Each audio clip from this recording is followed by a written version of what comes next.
Société de transport. D'entrée de jeu, j'aimerais vous présenter les personnes présentes, en commençant par les membres du conseil d'administration. Madame Chantal L'Espérance et Madame Dany Grondin. Madame Dany Grondin qui représente les gens utilisateurs et utilisatrices du transport adapté. Monsieur Éric Deslauriers, qui représente les usagers du transport régulier. Madame Évelyne Baudin, conseillère au district du Carrefour, membre du conseil d'administration, Monsieur Pierre Havard et Monsieur Pierre Tremblay, qui est vice-président de la Société de transport. Et mon nom est Marc Denis. Aussi, qui nous accompagne, nous avons Monsieur Patrick Dobson, qui est directeur général. Et aussi, nous avons Monsieur Michael Gauthier, Monsieur Gauthier, qui est en charge directeur du service des ressources humaines. Aussi, nous avons Madame Suzanne Méthode, directrice des services des finances, et aussi Monsieur Stéphane Veilleux, directeur de l'exploitation, et aussi Madame Josée Cloutier, qui est adjointe administrative. Et à moi, je me trompe, je pense que j'ai fait le tour des dirigeants. Ah, Monsieur Louis Andrénaud aussi, qui est présent, directeur du marketing à la STS et aussi coordonnateur et directeur du CMDS.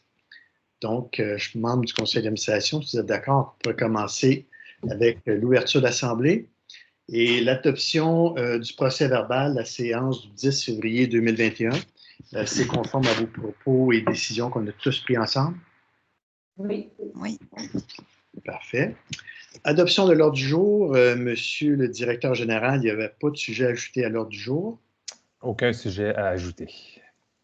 Et on serait rendu au point 4, période des questions des gens qui nous ont adressées, soit par courriel ou soit par la poste, parce que vous savez, avec la COVID, malheureusement, nous ne sommes pas présentiels.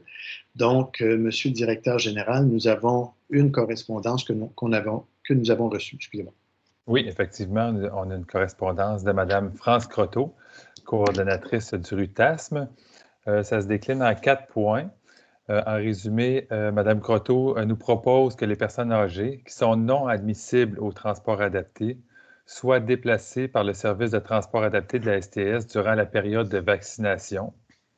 Le deuxième point, Mme Croteau remercie la STS de se préoccuper le plus possible de la distanciation dans les minibus adaptés. En troisième partie, elle nous donne son appréciation des mesures sanitaires décrites sur notre site Web et nous fait état de ce qui se fait dans les autres sociétés de transport au Québec. Et finalement, Mme Croteau demande à la STS de proposer qu'un taxi adapté soit disponible pour la clientèle du transport adapté dès 6h30 le matin. Donc, ça résume sa correspondance. Merci, M. Dobson. Mme Croteau, merci premièrement d'avoir pris le temps de nous écrire au conseil d'administration en lien avec l'opportunité, votre demande plutôt, d'élargir le transport adapté pour les gens qui sont plus vulnérables pour la vaccination. Vous savez, premièrement, on a quand même une clientèle à desservir. C'est tout près de 4000 usagers qui sont accrédités au transport adapté.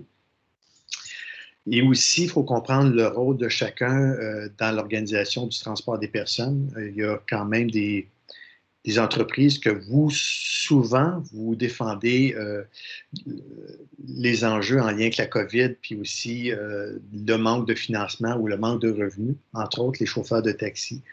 On a parlé avec le conseil d'administration et de façon unanime, on a déjà notre clientèle à desservir. Ça va amener une augmentation, on l'espère, d'achalandage additionnel aussi, parce qu'en plus des activités journalières qui reviennent, le travail, les activités de loisirs, et aussi, les gens vont avoir besoin de nos services, puis on va desservir prioritairement des gens qui sont accrédités pour le transport adapté. Donc, on a jugé bon de ne pas répondre de façon favorable à votre demande.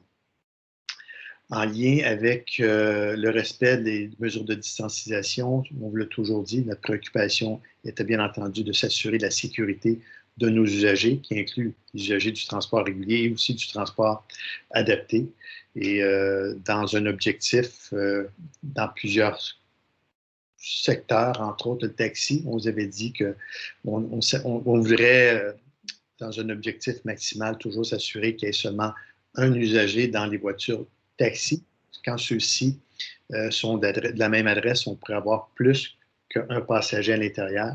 Et aussi pour le transport adapté, d'essayer de limiter à 3 ou 4 passagers en période de pandémie l'accès au transport en commun pour optimiser les mesures sanitaires qui sont mises en place. En lien avec la proposition pour la desserte du transport adapté à partir de 6h30, je crois que c'est une très bonne proposition et vous allez être convoqué bientôt pour un comité consultatif au point de vue transport adapté et je crois que ce serait une belle opportunité de l'amener à la table pour que nos services puissent envisager puis nous amener une recommandation au conseil d'administration en lien avec l'ajout de services et les impacts financiers. Et je suis convaincu pour connaître l'ensemble des gens du conseil d'administration, c'est un genre de proposition que nous allons écouter avec grande attention. Donc, merci beaucoup, Mme Croteau, pour votre correspondance et vos commentaires. On serait rendu au point 5, entente de service pour la maintenance, le support et le développement du système intégré de gestion électronique des titres et de paiement sans contact. M. Tremblay, vice-président et personne qui a amené souvent des commentaires en lien avec les nouvelles technologies qui pourraient être implantées, peut-être nous résumer un petit peu vos propos, le propos de la résolution. Oui, M. le Président. Alors, vous avez fait mention de ce système intégré-là pour s'occuper des titres là, puis du paiement sans contact. Alors, ce système-là appartenait à la STO, sur la Société de transport de l'Outaouais. Et puis, par la suite, on sait que la Société de transport de Sherbrooke, celle de Trois-Rivières ainsi que celle de Saguenay, se servait aussi de ce système-là. Donc, maintenant, le système, l'entente est terminée. Donc, chacune de ces sociétés de transport a maintenant le système, chacun chez elle. Mais ils mandatent, les deux dernières que je viens de mentionner, mandatent la Société de transport de Sherbrooke pour, elle, s'occuper de l'entretien et du développement du dit système.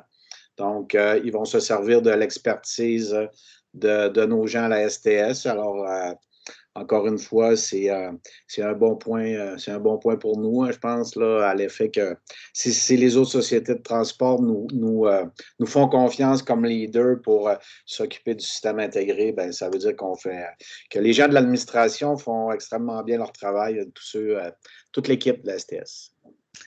Merci, M. Tremblay. Puis peut-être pour enchérir vos propos, en 2019, lorsqu'on a pris la décision, il faut se rappeler qu'on était très vulnérables avec notre carte à puce et particulièrement avec ceux qui étaient associés avec certaines institutions scolaires, et, entre autres l'Université de Sherbrooke.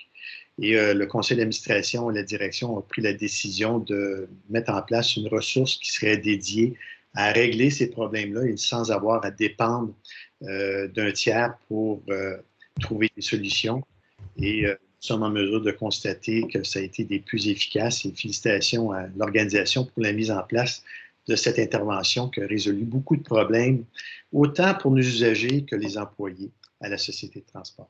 On sera rendu au point 6, renouvellement du contrat d'assurance pour les assurances de dommages pour l'année 2021-2022.